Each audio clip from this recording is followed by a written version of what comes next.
Welcome back to Rated M. I am your host, TR, and we have Lainey with Mommy and Me, and her title is Terrorist Drills in Schools. Do the children really understand it? So I'm still trying to figure, I think I'm the only one with school-age children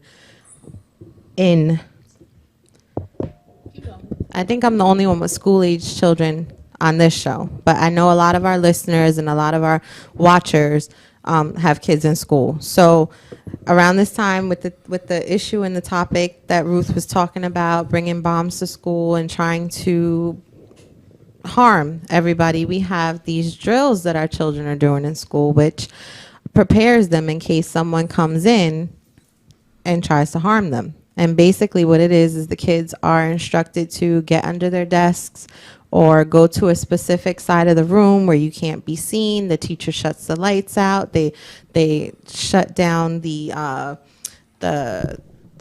shades, and they're supposed to be quiet. Now, this is the perfect plan in a perfect world, and I hope it works, and I commend whoever came up with it. But I wonder how seriously our babies take it and if they think it's a game. Because I remember when I was in high school, fire drills were fun time. Yeah, it was exciting. Yes. Woo, woo, woo. Yeah. Yes, we get to run out. We get a couple of free minutes. You know, you make your noise. You get online. You get outside. High school, we used to run down Clifton High School. We used to go down to the bottom of the hill and get a quick smoke and go back in. So I told on myself, not smoke cigarettes. That kind of smoke. But you know, things like that. So how seriously do our children take it, and should we be talking to them about being careful with this? I say yes, because some kids, like my daughter, and this is for all kids, especially when it comes to females. If you have it with boys, not too much, but with girls. We're in the house and I'm hearing something. I say, Destiny, shh, shh. Why? I got something to say. I didn't finish. I'm like, shh, shh, wait a minute. Well, wait a minute. You're just not listening to me. And then I say, doggone it. It could have cost you your life and my life. When I tell you to be quiet, it's not all the time I'm going to explain to you about what's going on. When we tell you to duck, get down, it's not for you to look around and say, what, why, how come? Or when we're walking the street, I'm like, hurry up. My leg hurts. I'm coming out. I know I've been in a situation where we've been in a ratchet neighborhood and I seen an argument jump off, and I'm picking her up from softball practice, and I'm like, Destiny, come on. Why? I'm like, just come on. Why? My leg hurts. I'm doing all this, and when she going, I want to smack the crap out of her. You know what? You could have cost me and yourself your life. But the kids don't understand. They don't, and she's a teenager. She's 16 years old, and she still got to give me mouth. Always. Even the 23-year-old one, I'm like, shh, why I gotta be quiet? You didn't tell her, Nina, why this? And I'm like, oh my God. I'm not sure if I'm hearing gunshots or firecrackers. I heard firecrackers last night, and I wasn't sure of what it was. Be quiet. Let me hear what's going on, because we might have to take a survival do something, be in survival mode, and you're too busy coming at me with this. And the same thing with the kids. They have to learn to get into the room and listen to the teacher. Get in the room. Shh, no for the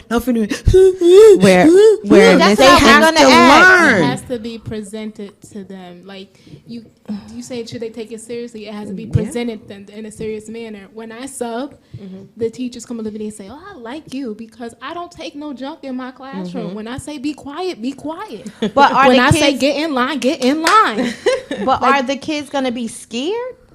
They should be. I'm saying with the method that they have to shut the lights and everything, because they're not they scared. They think they're not a joke, and they're pushing one another and they're giggling. But that could have cost everyone in that classroom to be killed. I mean, be killed. We've had issues like Columbine. We've had what was that?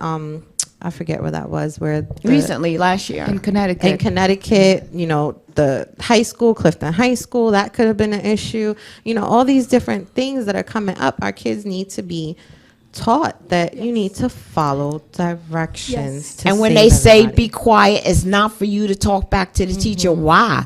It's mostly girls.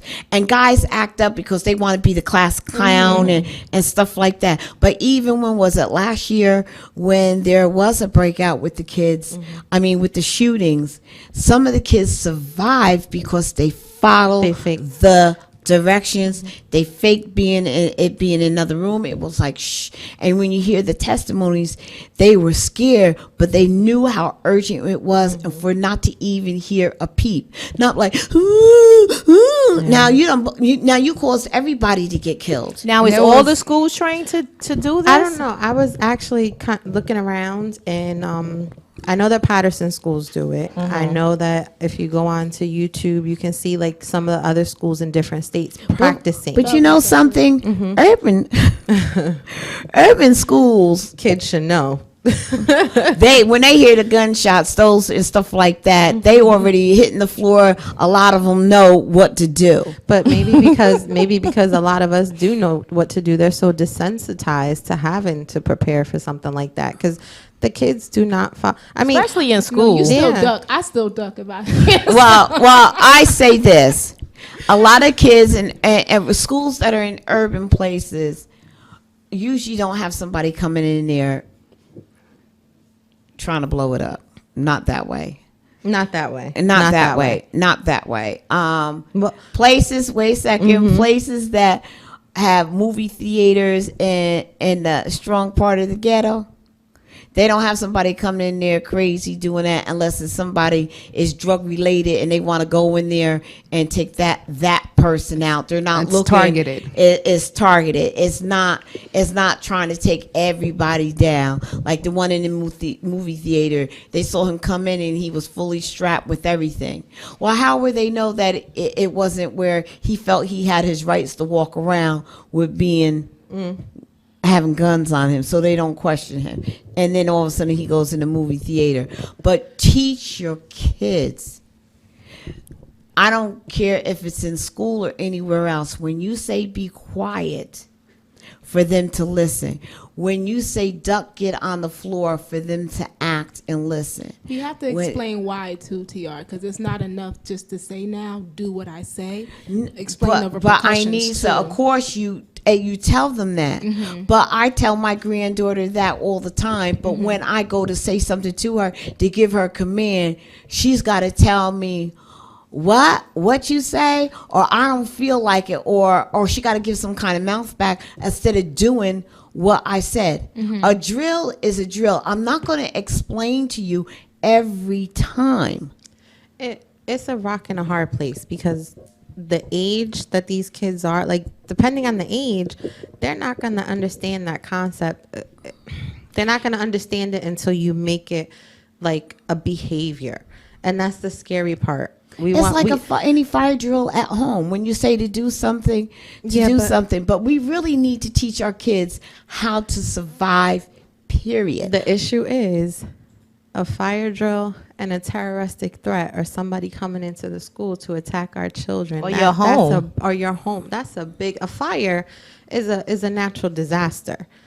You know, it's something that can Well, happen. I think you should sit down and talk to your kids about the survival period, being at the type of world that we're living in today. I think regardless of what age, you do the best that you can. I don't know if I did it on this show or my previous show that I'm on regarding survival.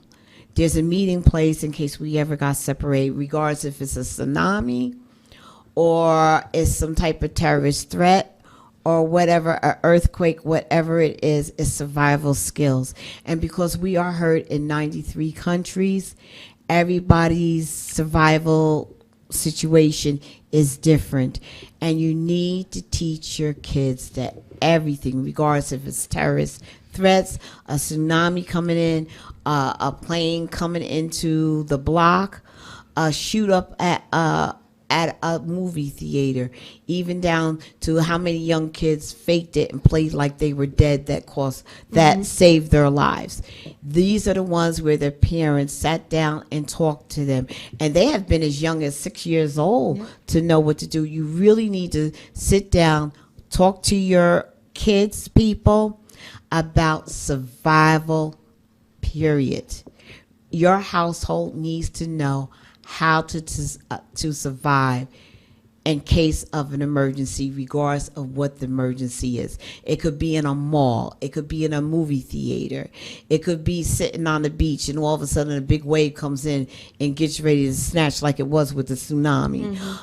It could be anything. Survival. It could be a point of a hurricane came in and knocked all the electricity out. So now you're in survival mode where people are willing to rob you to get something that they couldn't get. Survival mode is very serious. Teach your kids how to survive and how important it is to follow the directions and sit down and talk with them. And find videos. Go on YouTube, find videos, cartoons, whatever it is, because we're living in times that people are so stressed out, like we talked about last week with mental illness, that people are so stressed out that they're doing harm to a lot of innocent people. And if it takes wisdom to be able to get out of it, and it's fighting for your life.